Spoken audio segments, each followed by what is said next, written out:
na nagkakasama tayo ngayong gabi ngayon dito sa stadium. So, gusto kong nagdagan sana yung sinabi ni Eric. Ngayon kasi nasa madilim tayong nakabanata ng ating kasaysayan bilang isang bansa. Ang mga namumuno sa atin, mga magnanakaw, mga walang tunay na pagmamahal sa bayan. And I'm sorry to tell the Filipino people that my greatest fear has come to pass. We are now a communist state and that this country is being run by the CPP, NPA, NDF, and its puppets are Martin Romualdez and Bongbong Marcos. I'm sorry to say that because of their weak leadership, what we are seeing right now, kung nakikita natin ngayon, kasi ako ay nagtrabaho sa NTF-ELCAC, alam na alam ko ang galaw ng CPP, NPA, NDF. Ang nakikita ko ngayon ay ang pagkawala na ng ating saligang batas, ang karahasan, political and religious persecution na buong buhay ko hindi ko nakita ito. Pwera ng panahon ng tatay ni Bongbong Marcos, kapangalan niya. Ngayon, umuulit ang madilim na kabanata na naman. At sino ang kasama natin dito? Sino ang kasama ng NTF-ELCAC mula sa simula? Kasama namin dito si Pastor Kibuloy. Nung in-offer niya ang laban kasama ng bayan sa amin, hinindihan ko kasi akala ko may bayad, yung pala wala. At he never once nakialam sa editorial content. Ang sinabi lang niya sa amin, walang matatakot dito. Ayaw niya na magko-communicate kami ng takot. Kasi ang takot, that is the evil, that's the spirit of evil. Yan ang paniniwala namin at yan ang itinuro ni Pastor sa aming lahat. So, at nakita ko yun kahit sa inyo, magkakasama tayo ng POJC siege kung saan for 16 days in August up to September, yung karahasan ng PNP, ng Marcos administration, ramdam na ramdam natin. Pero naniniwala ako na napakaganda ng mga regalong ibinigay ng napakadilim na kabanatang ito. Unang-una, dun sa impeachment, pinakita nga ng 200 plus ng mga kongresista na yon kung sino sa kanila ang pwedeng bayaran na walang mga tunay na pagmamahal sa bayan at sila-justify pa nila ang katiwalian sa gobyerno. Sabi ni Mitch Kahunay, buti na yon na may pera tayo kasi bibigay natin sa mahihirap kaysa wala tayong pera. She is justifying plunder. Ganyan na ang gobyerno ngayon, wala nang moral compass.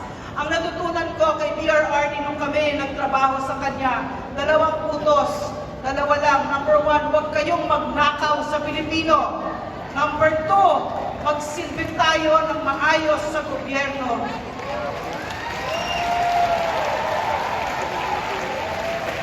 My life and the life of Pastor Kibuloy has converged and I've always believed na hindi yun aksidente kasi lahat ng mahal ni Pastor, mahal na mahal ko din. Mga indigenous peoples, pinakamahihirap, lahat yan. So, nakita ko kay Pastor yung dedikasyon na hindi ko nakita sa ating mga leaders.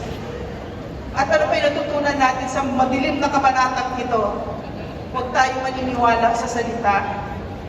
Huwag tayo magpaputol. Nagpakilala na nga yung mga leaders. At ito na yung pagkakataon. This is the most powerful part of our democracy at this time. Going towards an election. Diyan sila natatakot. Lahat gagawin nila para makuha ang boto natin. Ang sinasabi ni Martin Romualdez, doon sa pinaka-corrupt na budget niya, kaya ko kayong bayaran, kahit na pera natin yon. Natutuwa ako na ang Pilipino ay tumatayo, at sinasabi niya, hindi niyo kami pwedeng bayaran. So,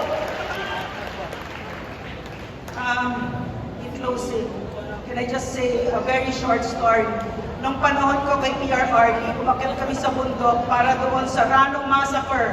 Doon sa Rano Massacre, sa Tagum, 73 na mga indigenous peoples ng Tago-Vanuatu tribe ay pinagpapatay ng NPA habang sila ay nagsisimba. Mga batang maliliit, pinagbabaril sila at pinagtataga, pinagpupukutan pa ng ulo. So umakyat kami doon at meron ako nakilala si Ate Helen, sabi ni Bay Helen, nung panahon ito ni PRRD.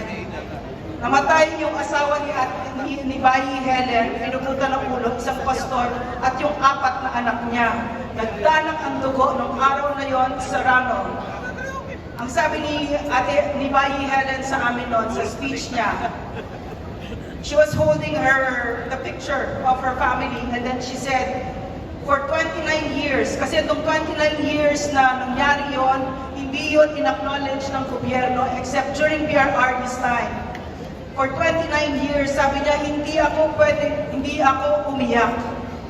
Pero ngayon, nandito na ang gobyerno, pwede na akong umiyak. So yun, yung natutunan ko kay PRRD at saka kay Pastor. Gusto ko lang na ang gobyerno natin ay nandyan para sa ating pinakamaliliit na mga kababayan, na nandyan sila, meron silang kasama. Pero ngayon, anong nangyari? Kanina nalaman ko na yung House of Representatives nagpadala na naman ng show cause order, pangalawa, para sa mga vloggers. So, napakadilim. Yeah, correct. So, the freedom of expression, tinuro sa akin ni PRRD, is the highest expression, the highest right, the highest right among other rights. So, yung masakit sa atin yung nangyari kay Pastor. Pero, ako'y natutuwa na nakilala ko ang KOJC. Nung panahon ng KOJC siege, nakita ko yung tatag ninyo. Nakita ko nung parating na yung libo-libo na mga PNP, libo sila na fully armed. Libo.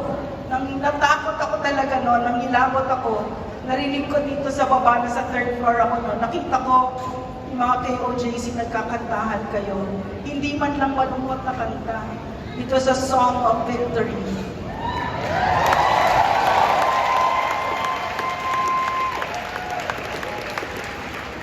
At yun, kayo ang resibo ni Pastor.